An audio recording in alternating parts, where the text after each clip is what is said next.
All right, guys, it is 9:37 p.m. Saturday night, and tomorrow we, unfortunately, very unfortunately, are going to be getting some miles in the Oomph 22 here. We downgraded it from the Saucony Triumph 22 to the Oomph, and I've also promoted it at the same time, upgraded it to be the newest member of the Waka Flocka Flame Brick Squad. So as you can tell, I have not enjoyed my miles in this shoe so far. We got about 50 miles on it.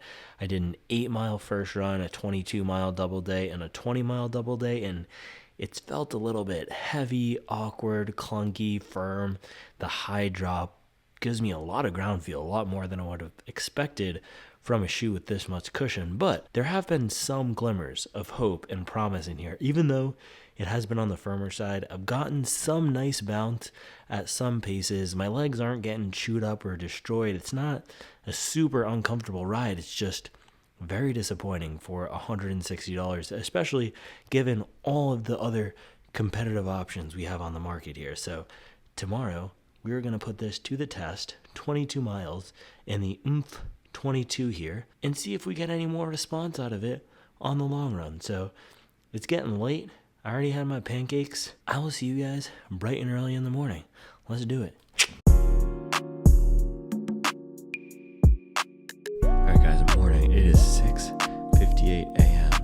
We did not wake up super early. I decided to go for some sleep today.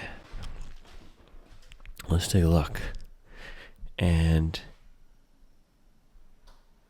it is pouring rain, so we're going to get some nice wet weather test on the Triumph 22. Yeah, look at this. Looks like it's going to be raining for the rest of the morning, so we'll just have to get it done.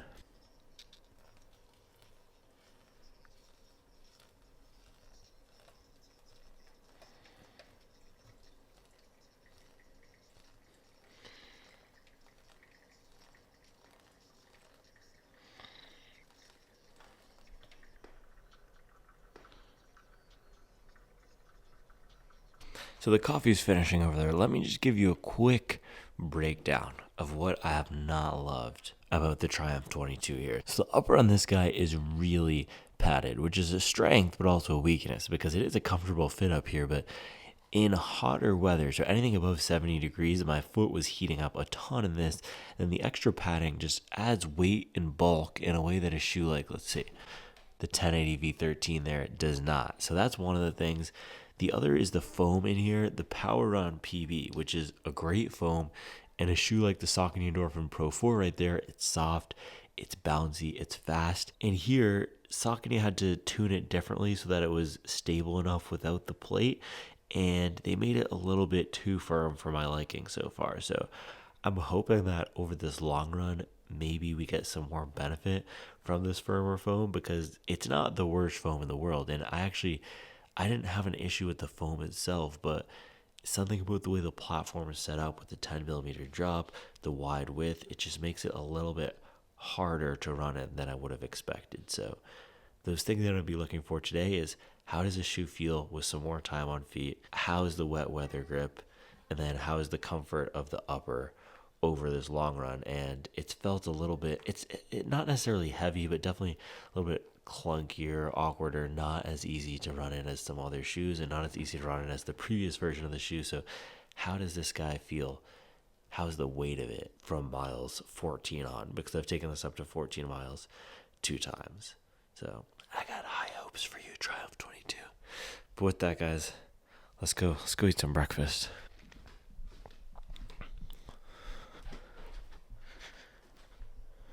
Alright, so breakfast, bang. We're gonna do the rest of the pancakes from last night. Charlie made me some of these. I don't know what the optimal way to reheat pancakes is. I'm just gonna do toaster here though. She always gives me grief when I heat up pancakes in the toaster, and maybe the blueberries are gonna explode. I don't know. But yeah, this week I was in Savannah for a company retreat, and anytime I travel like this where I'm not the one who's planning out all the restaurants and everything, I usually have a pretty hard time getting in enough food. So I wasn't super underfueled, and I managed to still hit a 20-mile double day, and then I managed to hit a few workouts there. But at the end of the week, when I came back home, I was just completely wiped out. So it's been a little bit of a struggle refueling because, yeah, when I'm down there being vegan, not every restaurant is going to have what I'm able to eat. And I also don't like being that guy asking for a bunch of special stuff. So sometimes I'll just eat whatever's easy. And then I'll go back to the room and order Chipotle, which I did 2 times. I think I had 7 tofu wraps in the span of 48 hours. But, sometimes you just gotta do what you gotta do to be fueled up. So this morning we're going to do 4 blueberry pancakes. That's going to be a great fuel. I'm feeling a little bit hungry still from yesterday. It takes a few days to catch up. So 4 blueberry pancakes. Let's see. Let's make Charlie her little steamed milk. That'll be nice, huh? Beautiful wife, beautiful life, baby.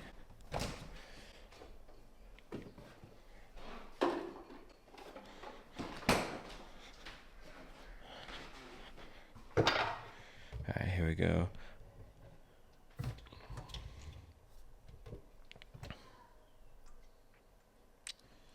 Yeah, I usually just take my coffee black, but Charles likes this thing. She said it changed her life. I already told you guys about that.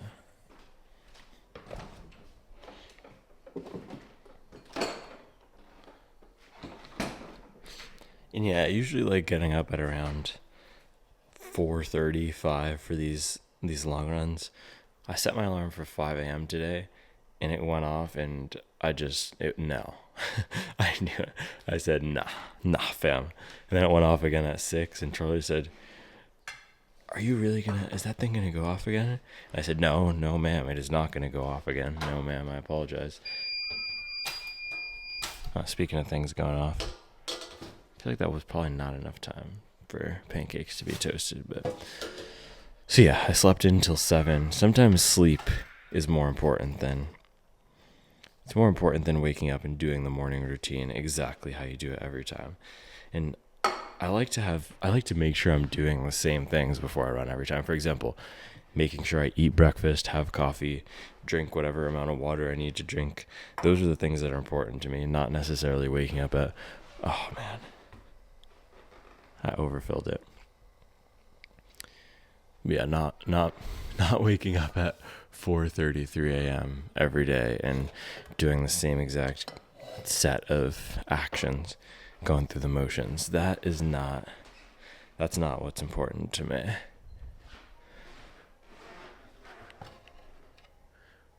Look at that. I tried to be a good guy and get the milk steamer going, and I just messed up. But you know what? We're not gonna cry.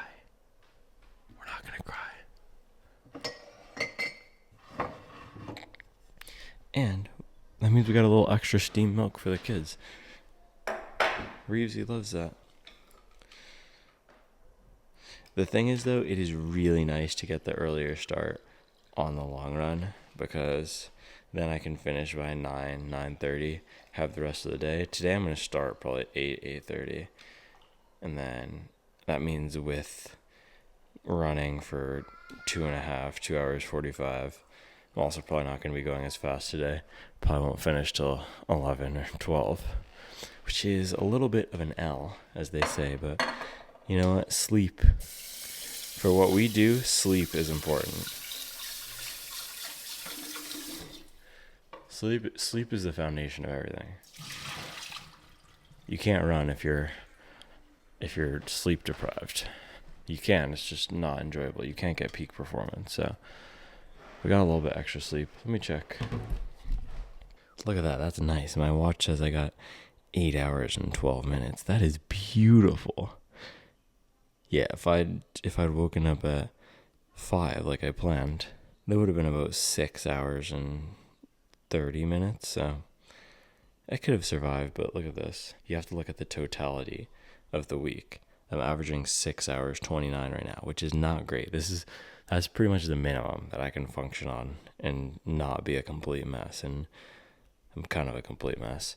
But yeah, 8:12 today. And if you look at yesterday, 4:55. So it would have been hard for me to get 6 hours of sleep and function today with a 5-hour night 2 nights ago. But we banked that sleep, and you can't take that away from me. All right, I'm going to check on these pancakes.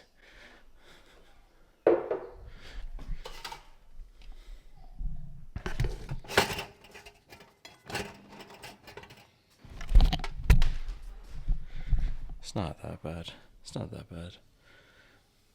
Look at that. You guys were all freaking out. He overfilled. No, I'm just kidding. You weren't freaking out. I was freaking out. I felt bad. I was in crisis mode. He hired a crisis management team. That's not a bar that you want to be. It's not a bar that you want to just be singing while you're strolling around town. This beef is getting ugly, man. It's not fun anymore. Just wanna go back to the days of poetic justice, you know? Just so young and innocent. In the thunder and rain.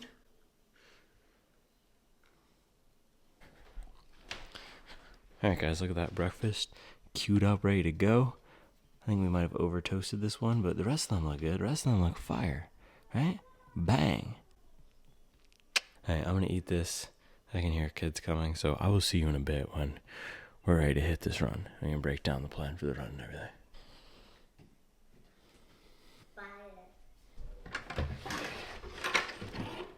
Alright guys, it is, let's see, 8:25. Time to hit this long run. Man, these Triumph, I'm tripping over shoes. They just feel heavy, man. I don't know how this is gonna go.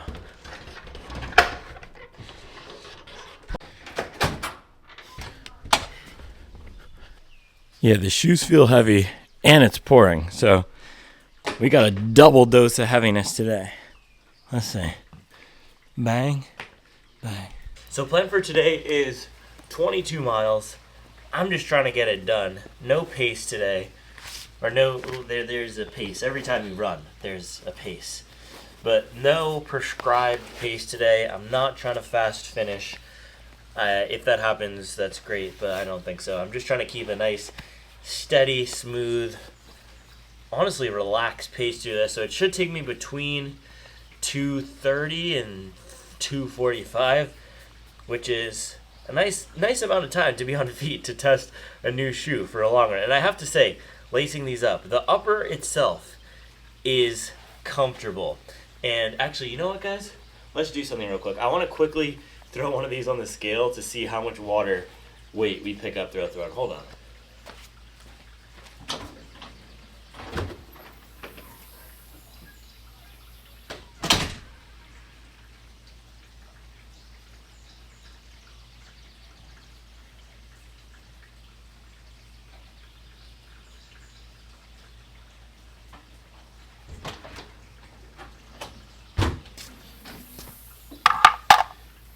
Alright, let's take a look real quick. Can you see this? So right shoe before any rain, 327.5. Just remember that.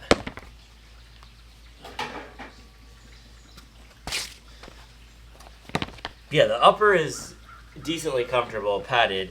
It's just the foam in here, standing on top of this, it does not have any give.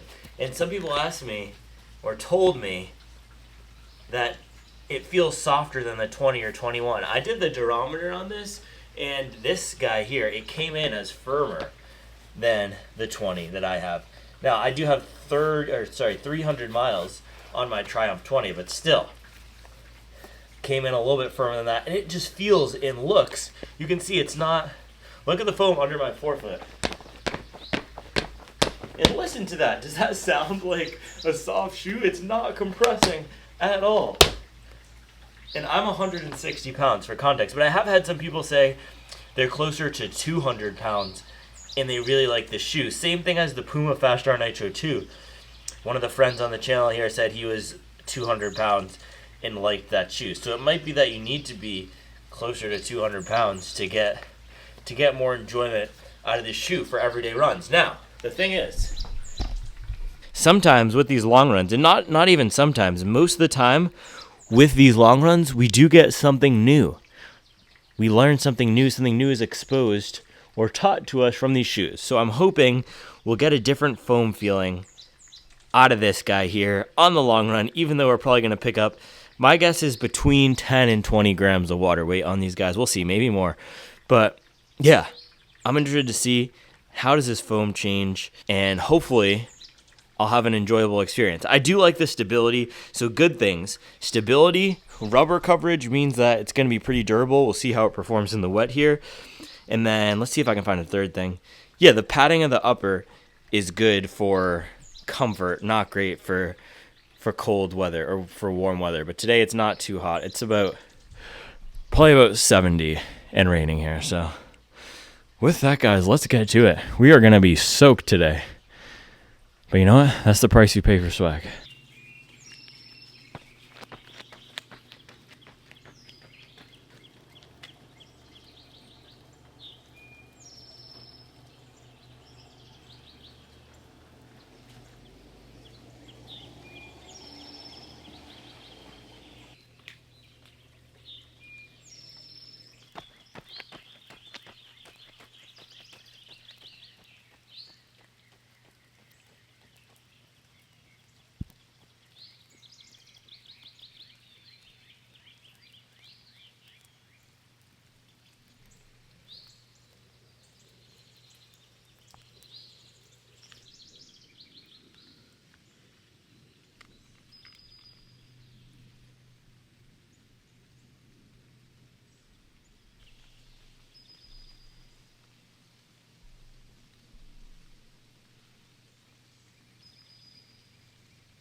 All right, guys, let's see. Bang, 3 hours right there. Average 8:05 pace, 22 miles. Wasn't pretty, but we got it done, man. We got it done. All right, let me pop these things off real quick. I gotta use the bathroom, and then we gotta pop out here. I got something to say this morning. Man, I know my channel description says good vibes. I might need to delete that and put in petty vibes, because I'm feeling real petty, petulant, and pedantic this morning. I'm gonna throw a bunch of SAT words at you guys. Man, I was cruising at an 8:30 pace for some of that, and the last two came, and I said, you know what? I'm gonna gas these for the training optimizers out there. Hold on, I'll be back.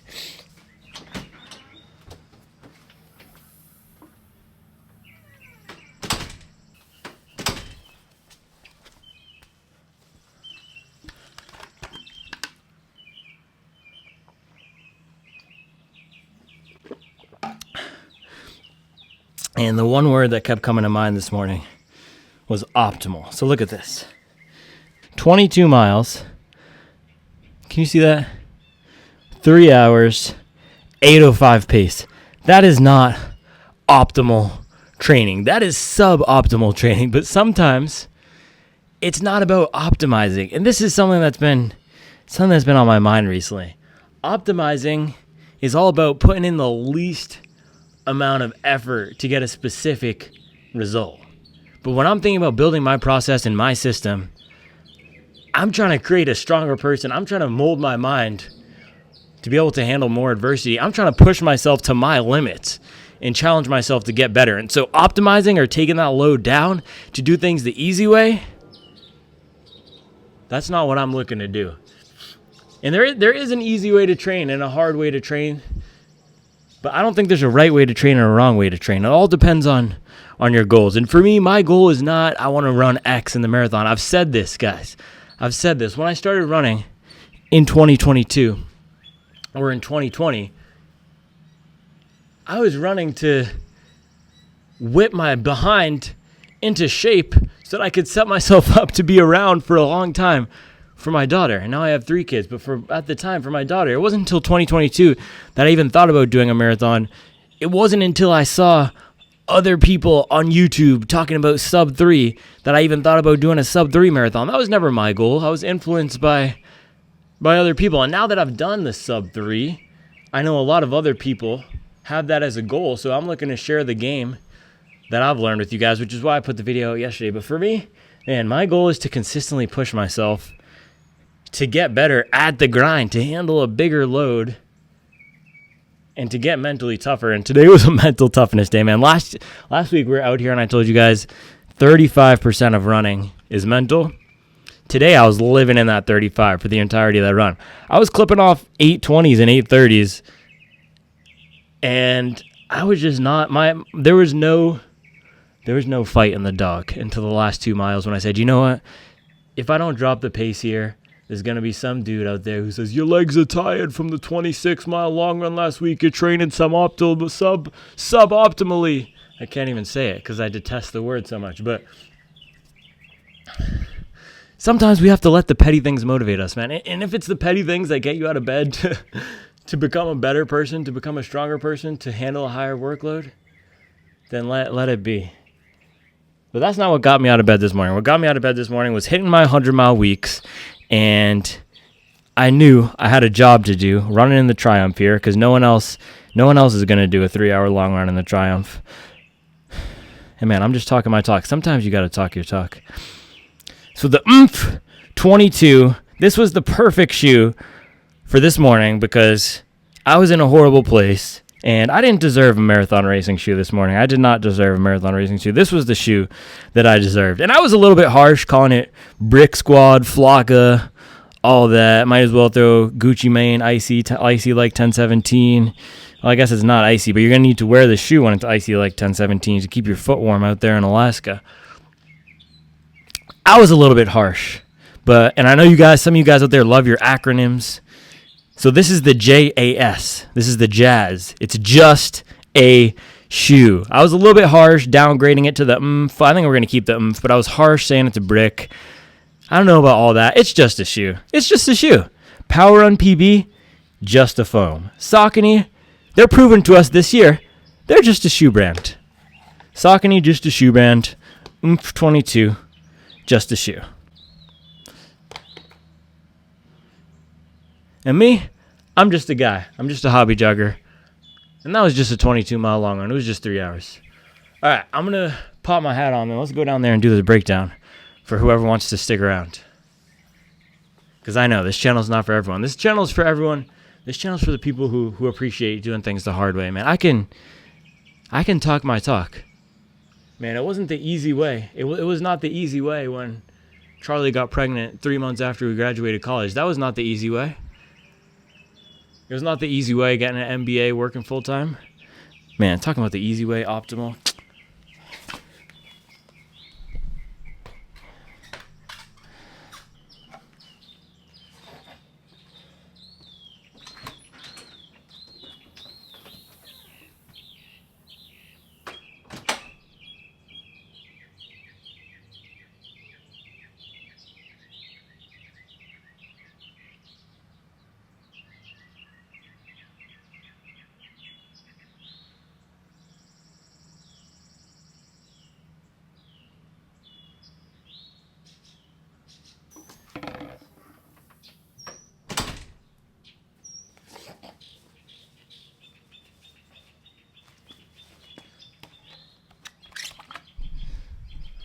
Now, I'm probably going to listen back to that and say, I was being a little bit intense. And I'm probably going to want to delete it.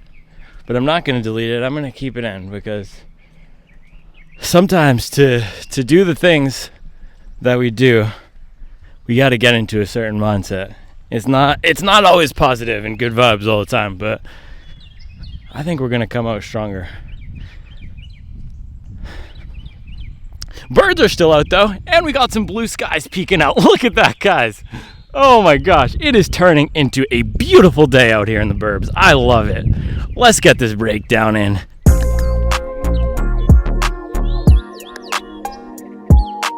Alright guys, 22-mile long run in the Triumph 22 here. It is turning into an absolutely beautiful day. It was pouring rain, dumping buckets on us out there as we were clipping off some 8-minute to 8:30 miles, just plodding along with no sense of motivation whatsoever. But we got it done and then gassed them on the last 2 miles because you know what? We had to fast finish. That's what I committed to earlier this block, trying to fast finish all my runs, and my legs had it in it today. Legs had it in them today. My mind was not in it until the end, but we got it done, checked it off the list. That's why I have these training non-negotiables where every week I hit certain milestones because it holds me accountable. And there's one thing that I want to talk about that we didn't talk about up there, which is the law of averages. And if you commit to doing these long runs, and even if you performance today was probably a 3 out of 10, that's much better than getting a 0 out of 10. If you average 7 out of 10 every week, that's pretty good. If we can show up every day, 7 days out of the week, and put up an average of 7, that's awesome. If we show up 5 days out of the week and put up an average of 7, and the other 2 days we put up zeros, that's a little bit less good, right? So consistent execution and commitment, that's what I am dedicated to doing, and we got it done in the Saucony Triumph 22. Now, for this shoe right here, what's killing it, what is absolutely killing it is this forefoot setup. This was the same exact issue that I had on the first run, that I had in that 14 miler in Savannah, that I've had in every single run I've done with the shoe. It feels a little bit firm and like I'm not getting enough response out of it at these slower paces, 8 to 8:30. And then when I step on it, I do get some bounce when I'm running faster, which is why I've had a lot of people who are 200 pounds, they're saying that, I'm not saying that, 200 pounds calling themselves bigger runners who like this shoe. But for me, I'm just compressing the forefoot a little bit too much and getting a lot of ground feel, and it's actually feeling like the bottom of my feet are slamming into the ground in the front here in an uncomfortable way. Like I'm getting bruised. I'm not getting bruised feet, but I could see that happening. So 3 hours though, and I have to say, we did get it done and we did walk away without bruised feet. So that is something good about the Saucony Triumph 22. I was able to do a 3-hour long run in it without getting injured, but was not the most enjoyable experience. I much prefer the Nova Blast. I think I even prefer the Rebel V4 over this, if we're being honest. And I also prefer the Saucony Triumph 20/21. The foam of that just felt a little bit more lively. This, again, has felt a little bit unwieldy, feels like it's wider than it needs to be. I'm not getting a ton of fun out of it. It feels like just a shoe that can do the job, but not what you'd expect from this PWRRUN PB. And at this $160 price point, there's shoes that are cheaper than it that are much better, like the Supernova Rise, the Craft Pacer, and the Nova Blast. And then at this price point, you have other shoes that are those max cushion cruisers, like the 1080 and the Gel Nimbus, that offer something a little bit different. I do think that this is better than the 1080 and Gel Nimbus for the long runs because the foam is a little bit firmer, but man, this forefoot here is not doing the shoe any favors, and the 10mm drop is just absolutely killing the shoe, because if they could put in 4 more millimeters of foam here, go down to a 6mm drop, this would be a great setup. But I don't know why, they're just committing to this 10mm thing and it's not working out in the Oomph 22 here. Hey.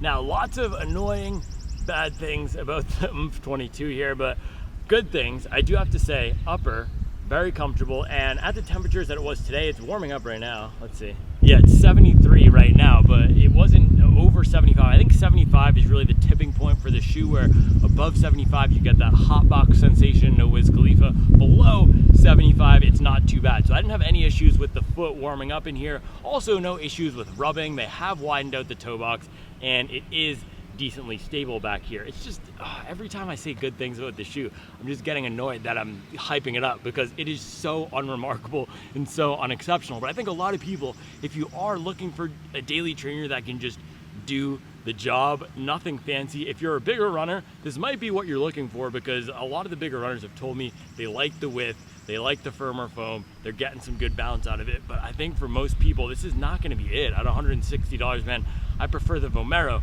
I'm not gonna go over everything, but it feels like a worse version of the Nike Vomero. There's worms down there. And the key difference is, though, between this and the Vomero, every time I put on the Vomero, I get that fun, slightly soft, bouncy pop.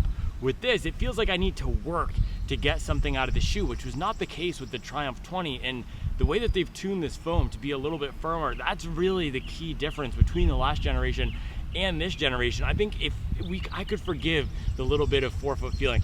I could forgive the heavy weight. I could forgive that it's a little bit of an awkward, clunkier shoe from the big width, if the foam were giving me some more. And with all those elements combined, it's just not doing the job for me. I think if they changed little things here and there, if they tweaked it for the 23, this could be a viable shoe for a lot of people. But in its current state, I think it's only going to work well for a slim subset of runners out there, which I've already mentioned, bigger runners who want that additional support, who don't mind that ground feel, and who like a little bit of that firmer feel. So I did survive the 3-hour long run. I was able to put down some 640, 620s at the end.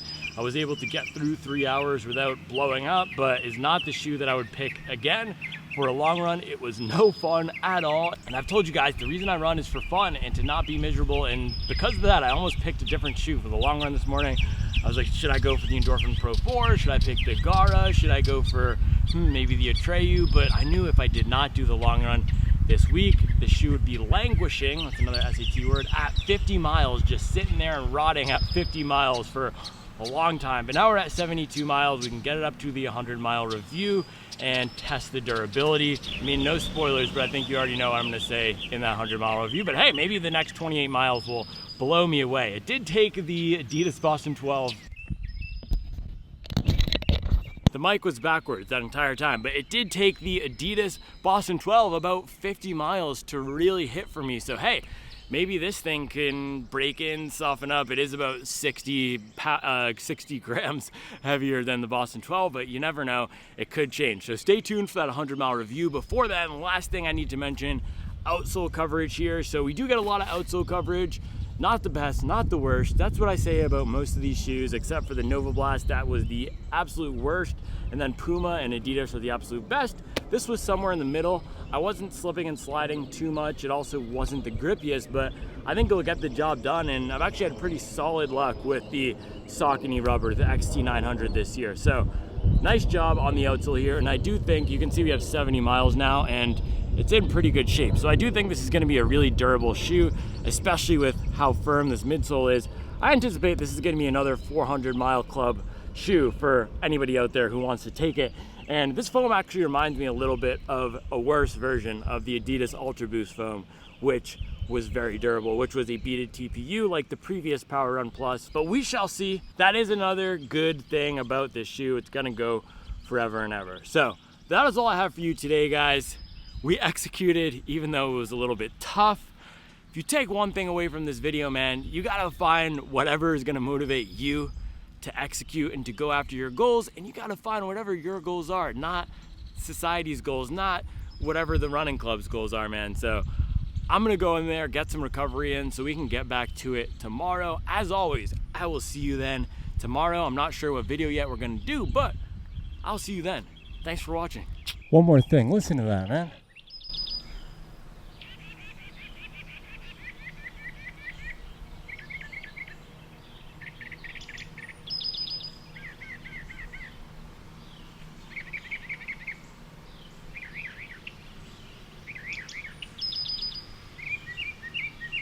Also, one more thing. I forgot to weigh this after the run, so let's do it quickly here.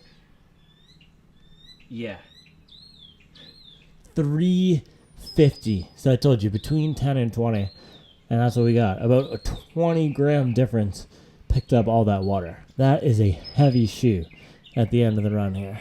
All right, guys, one more thing. Look at this dinner. We have the homemade pad thai. The sauce is, what's the sauce? Tamari, coconut milk, What kind of tomatoes? Like diced tomatoes. Diced tomatoes. Strained. Sriracha. Sriracha. Ginger. Ginger.